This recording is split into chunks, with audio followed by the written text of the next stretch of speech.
സംസ്ഥാനത്തെ ഏറ്റവും ശ്രദ്ധേയമായ പത്രങ്ങളിൽ ഒന്നായിരുന്നു മാധ്യമം.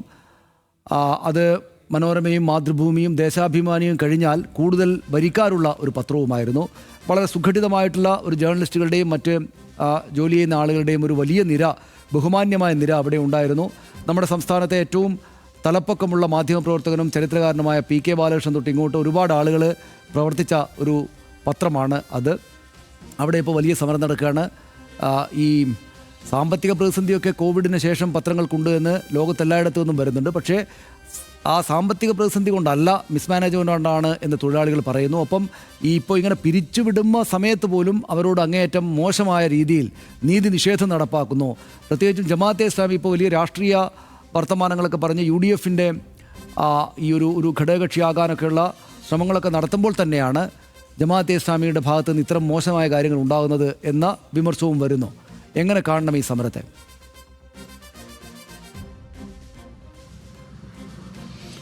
സനീഷ്, കഴിഞ്ഞ 5 മാസമായി ഇവർക്ക് ശമ്പളം ഇല്ല എന്നുള്ളതാണ്. കഴിഞ്ഞ 90 ദിവസമായി ഇതുമായി ബന്ധപ്പെട്ടുകൊണ്ട് സമരം നടത്തുന്നു.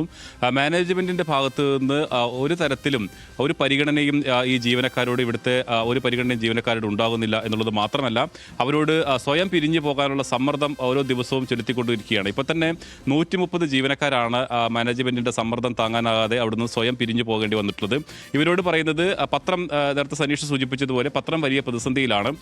അതുകൊണ്ട് തന്നെ ഈ കോവിഡിന് ശേഷം പത്രം മുന്നോട്ട് പോകാൻ കഴിയുന്നൊരു സാഹചര്യം ഇല്ല. കൂടുതൽ ജീവനക്കാരെ, പകുതിയിലേറെ ജീവനക്കാരെ അവിടെ നിന്ന് കുറച്ചാൽ മാത്രമാണ് ഈ പത്രത്തിന് മുന്നോട്ട് പോകാൻ കഴിയൂ എന്നുള്ളതാണ് മാനേജ്മെൻറ്റിൻ്റെ വിശദീകരണം. അതുകൊണ്ടാണ് അവർ സ്വയം പിരിഞ്ഞു പോകാൻ പറയുന്നത്. പക്ഷേ നമുക്കൊരു സ്ഥാപനത്ത് നിന്ന് ഇവർ VRS എടുത്ത് പോകാനോ അല്ലെങ്കിൽ മറ്റ് ആനുകൂല്യങ്ങൾ നൽകി പോകാനോ മാനേജ്മെൻറ്റ് സമ്മതിക്കുന്നുമില്ല. സ്വയം രാജിവെച്ച് പോകുക, അങ്ങനെയാണെങ്കിൽ അവർക്ക് സ്വയം രാജിവെച്ച് പോകുന്ന ആൾക്ക് മറ്റ് ആനുകൂല്യങ്ങളൊന്നും തന്നെ കൊടുക്കേണ്ടതില്ല എന്ന ഒരു തന്ത്രം കൂടി ഉപയോഗിച്ചാണ് മാനേജ്മെൻറ്റ് ഈ തരത്തിൽ സമ്മർദ്ദം ചെലുത്തുന്നത് എന്നുള്ളതാണ്. എന്തായാലും അവർ പല രീതിയിലുള്ള സമരങ്ങൾ അവിടെ നടത്തി ഒരു സ്ഥാപനത്തിലെ ജീവനക്കാരെന്ന നിലയിൽ അത് പ്രത്യക്ഷ സമരം നടത്തുന്നതിന് മുമ്പ് തന്നെ നിവേദനങ്ങൾ നൽകുകയും ഈ പ്രശ്നങ്ങൾ മാനേജ്മെൻറ്റിൻ്റെ ശ്രദ്ധയിലേക്ക് കൊണ്ടുവരികയും ഒക്കെ ചെയ്തതാണ്. എന്നിട്ടും മാനേജ്മെൻറ്റ് നിസ്സംഗത പുലർത്തുന്ന ഒരു സാഹചര്യത്തിലാണ് ഇപ്പോൾ പ്രത്യക്ഷ സമരത്തിലേക്ക് അവർക്ക് ഇറങ്ങേണ്ടി വന്നത്. ഇന്നിപ്പോൾ KUWJ അവിടെ 24 മണിക്കൂർ ഉപവാസ സമരം ആരംഭിച്ചിട്ടുണ്ട്. നാളെ രാവിലെ 10 മണിക്കാണ് ഈ സമരം ഉപവാസം അവസാനിക്കുക. വരും ദിവസങ്ങളിലും സമരം തുടരും എന്ന് തന്നെയാണ് മാധ്യമത്തിലെ ജീവനക്കാർ പറയുന്നത്. അവർക്ക് പിന്തുണയും KUWJ ഉൾപ്പെടെയുള്ള സംഘടനകൾ, മറ്റ് ട്രേഡ് യൂണിയനുകളെല്ലാം തന്നെ വലിയ പിന്തുണയും നൽകുന്നുണ്ട്. എന്തായാലും സനീഷ് പറഞ്ഞതുപോലെ തന്നെ ഇത് ഈ പത്രത്തിൽ കോവിഡിന് ശേഷം അച്ചടി മാധ്യമ രംഗത്ത് പ്രതിസന്ധികളുണ്ടെങ്കിൽ പോലും മാധ്യമത്തിൽ നേരിടുന്നത് പോലെയുള്ള ഒരു സമ്മർദ്ദം അവർക്ക് എവിടെയും ഉണ്ടാകുന്നില്ല എന്നതുകൂടിയാണ് പറയുന്നത്. ഇത്തരത്തിൽ സ്വയം പിരിഞ്ഞു പോകാൻ വേണ്ടി വലിയ സമ്മർദ്ദം തന്നെയാണ് ജീവനക്കാർക്ക് മേൽ മാനേജ്മെൻറ്റ് ചെലുത്തുകയും ചെയ്യുന്നത്.